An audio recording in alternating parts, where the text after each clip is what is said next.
J'ai commencé en évangélisation des profondeurs en 2013 environ, ça fait 12 ans. J'ai le goût de vous partager ce qui m'a amené en évangélisation des profondeurs. Ce qui m'a touché de cette approche-là, c'est j'ai suivi plusieurs démarches de croissance personnelle, si je peux dire, dans plusieurs courants. J'ai eu des accompagnements, j'ai eu des... Et à travers toutes ces démarches-là, j'essayais de guérir de quelque chose, d'un mal-d'être que je vivais, qui ne guérissait jamais. Puis à un moment donné, j'ai dit, là, c'est assez, là, moi, je vais vivre avec mon mal, puis ça finit là.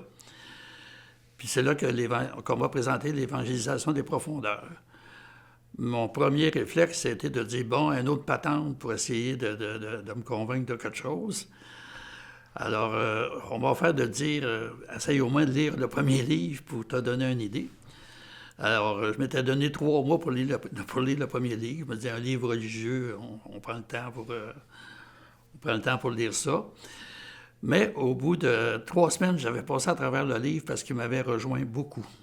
Et ce qui m'avait particulièrement rejoint, c'est qu'on ne me donnait pas une promesse de guérison.